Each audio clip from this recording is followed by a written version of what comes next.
Hello दोस्तों, स्वागत है आप सभी का हमारे यूट्यूब चैनल पे। दोस्तों, आज जो मैं आपके लिए वीडियो लेके आया हूँ, उसमें हम डिस्कस करेंगे 23 सितंबर 2025 के जितने भी इम्पोर्टेंट करंट अफेयर्स के क्वेश्चन हैं, वो सभी। और साथ में जानेंगे उनसे रिलेटेड जो एक्स्ट्रा फैक्ट होंगे वो। तो प्लीज़ आप वीडियो के साथ अंत तक ज़रूर बने रहें। और अगर आपने हमारे चैनल को अभी तक सब्सक्राइब नहीं किया है, तो प्लीज़ चैनल को सब्सक्राइब कर लीजिए। तो दोस्तों, आज का हम वीडियो स्टार्ट करते हैं। आज का हमारा पहला नंबर क्वेश्चन है, दोरडो गांव प्रधानमंत्री सूर्य घर योजना के तहत कौन से राज्य का चौथा सौर ऊर्जा गांव बना है। तो ये दोरडो गांव है, ये गांव है गुजरात का। तो ऑप्शन नंबर 1 है यहाँ पे राइट होगा, गुजरात। और दोरडो गांव से रिलेटेड कुछ महत्वपूर्ण क्वेश्चंस है, वो हम यहाँ डिस्कस कर लेते हैं। ये गांव है, ये प्रधानमंत्री सूर्य घर मुफ्त बिजली योजना के तहत गुजरात का चौथा सौर गांव बना है। उसके बाद है, प्रधानमंत्री सूर्य घर योजना का उद्देश्य क्या है। तो पीएम सूर्य घर योजना का उद्देश्य है ग्रामीण और शहरी क्षेत्रों के लोगों को सौर ऊर्जा अपनाने के लिए प्रेरित करना और मुफ्त या फिर कम रेट में बिजली का उपलब्धता करवाना है। उसके बाद है, प्रश्न है गुजरात का चौथा सौर गांव गुजरात में कहाँ और कब बना है। तो वो है दोरडो। और ये कहाँ पे है, दोरडो है कच्छ, कच्छ का एक गांव है दोरडो। और ये 20 सितंबर 2025 को ये उपलब्धि हासिल की है। और प्रधानमंत्री सूर्य घर योजना के तहत गुजरात के अन्य 3 जो सौर गांव है वो कौन से हैं। तो क्वेश्चन ये भी आ सकता है। तो इसमें जो पहला गांव है वो है माडेरा। माडेरा गांव है मेहसाणा डिस्ट्रिक्ट का। ये पहला सौर गांव बना था गुजरात का, माडेरा। दूसरा है सुक्की, खेड़ा में, सुक्की गांव है खेड़ा का। और तीसरा है मसाली, जो है बनासकांठा का। उसके बाद है, दोरडो गांव में कितने घरों में सोलर रूफटॉप लगाया गया है। तो दोरडो में टोटल जो रूफटॉप लगाया गया है वो है 81 हाउस, 81 घरों में ये जो रूफटॉप लगाए गए हैं। उसके बाद है, दोरडो गांव में सौर पैनलों की कुल क्षमता कितनी है और हर साल कितनी बिजली उपलब्ध उत्पन्न होगी। तो इसकी जो टोटल क्षमता है वो है 177 किलोवाट, 177 किलोवाट की इसकी टोटल क्षमता रहेगी। और ये लगभग पूरे साल में 2.95 लाख यूनिट हर साल उत्पन्न करेगा। नेक्स्ट क्वेश्चन है, दोरडो गांव में अंतर्राष्ट्रीय स्तर पर कौन सी उपलब्धि मिली है। तो दोरडो गांव को अंतर्राष्ट्रीय स्तर पर UNWTO द्वारा बेस्ट टूरिज्म विलेज का दर्जा दिया गया है। और UNWTO है, इसका हेडक्वार्टर कहाँ है, इसका हेडक्वार्टर है मैड्रिड, स्पेन में। नेक्स्ट क्वेश्चन है अपना, विश्व अल्जाइमर डे 2025 कब मनाया गया था। तो विश्व अल्जाइमर दिवस है, यह हर साल 21 सितंबर को मनाया जाता है। तो ऑप्शन नंबर 4 यहाँ पे राइट होगा, 21 सितंबर। और फर्स्ट टाइम विश्व अल्जाइमर दिवस है वो कब मनाया गया था, वो मनाया गया था 1994 में। 1994 में पहली बार विश्व अल्जाइमर दिवस मनाया गया था। और इस बार जो 2025 में इसकी थीम रही है वो रही है ask about dementia, ask about Alzheimer. और 2012 में पहली बार पूरे सितंबर महीने को अल्जाइमर जागरूकता माह के रूप में मनाया गया था। नेक्स्ट क्वेश्चन है, समुद्र से समृद्धि कार्यक्रम में भारत सरकार ने कुल कितने करोड़ रुपए के विकास कार्य की घोषणा की है। तो समुद्र से समृद्धि योजना के तहत भारत सरकार ने 34,200 करोड़ रुपए की विकास कार्य की घोषणा की है। तो ऑप्शन नंबर 2 यहाँ पे राइट होगा, 34,200 करोड़ रुपए। समुद्र में समृद्धि योजना के जो मुख्य तथ्य है वो हम यहाँ जानेंगे। इसमें है, प्रधानमंत्री नरेंद्र मोदी ने गुजरात के भावनगर में समुद्र से समृद्धि कार्यक्रम के दौरान 34,200 करोड़ रुपए से अधिक के कार्यों की आधारशिला रखी है और लोकार्पण किया है। उसमें जो टोटल जो राशि है 34,200 करोड़, उसमें से 7,870 करोड़ रुपए है वो समुद्री क्षेत्र में काम लिया जाएगा। और बाकी जो राशि है 26,354 करोड़ रुपए, ये सभी गुजरात के विभिन्न अन्य जो प्रोजेक्ट है उसमें यूज की जाएगी। और इसके अलावा मोदी जी ने एक स्टेटमेंट दिया था कि चिप्स हो या सिप बनेगा तो भारत में, अर्थात जो भी हो, चिप्सेस हो, सेमीकंडक्टर हो या बड़े जहाज हो, उन सभी का निर्माण भारत में ही होना चाहिए। और ये हमारी आत्मनिर्भरता की जो दशा है उसको बताता है।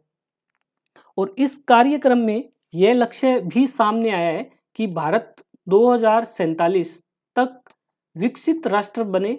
समुद्री क्षेत्र और पोर्ट निर्माण की भूमिका उसकी महत्वपूर्ण भूमिका रहेगी। और समुद्री क्षेत्र के लिए कुछ महत्वपूर्ण काम किए गए हैं, उनमें से ये प्रमुख है। मुंबई में इंदिरा डॉक पर स्थित इंटरनेशनल क्रूज टर्मिनल का भी उद्घाटन किया गया है। उसके अलावा कोलकाता में श्यामा प्रसाद मुखर्जी पोर्ट में नया कंटेनर टर्मिनल से संबंधित सुविधा भी स्थापित की जाएगी। तो क्वेश्चन ये भी आ सकता है कि इंदिरा डॉक जो इंटरनेशनल क्रूज टर्मिनल है ये कहाँ पे है, ये मुंबई में, तो ये भी अपने को याद रखना है। उसके अलावा श्यामा प्रसाद मुखर्जी पोर्ट है ये कहाँ है, ये है कोलकाता में, तो वो भी आप याद रखिए। उसके अलावा पारदीप पोर्ट में नया कंटेनर बर्थ कार्गो हैंडलिंग सुविधा भी स्टार्ट की जाएगी।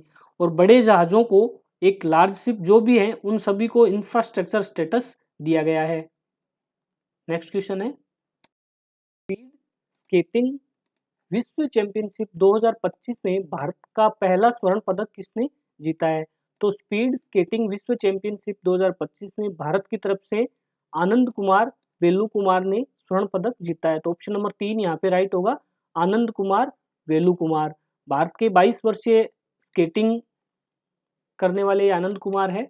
उन्होंने जो स्पीड स्केटिंग चैंपियनशिप में 100 मीटर सीनियर स्प्रिंट में स्वर्ण पदक जीता है। और ये आयोजित कहाँ की गई थी? चीन के बेहदाइये में, वहां पे इसका आयोजन किया गया था। नेक्स्ट क्वेश्चन है, पटना हाईकोर्ट में 46वें मुख्य न्यायाधीश के रूप में किसे नियुक्त किया गया है? तो पटना हाईकोर्ट में 46वें मुख्य न्यायाधीश के रूप में नियुक्त हुए हैं वो है जस्टिस पवन कुमार विप्पा भजंत्री। जस्टिस पवन कुमार विप्पा भजंत्री को पटना हाईकोर्ट के 46वें मुख्य न्यायाधीश के रूप में नियुक्त किया गया है। और इनको शपथ किसने दिलाई थी? बिहार के राज्यपाल आरिफ मोहम्मद खान ने। और बिहार के सीएम है नीतीश कुमार जी, और वहाँ के जो उप मुख्यमंत्री है वो है सम्राट चौधरी। नेक्स्ट क्वेश्चन है, ऑस्कर 2026 की दौड़ में भारत की आधिकारिक एंट्री कौन सी फिल्म को मिली है? तो होम बाउंड को भारत की तरफ से बेस्ट इंटरनेशनल फीचर फिल्म श्रेणी ऑस्कर 2026 में आधिकारिक रूप से चुना गया है।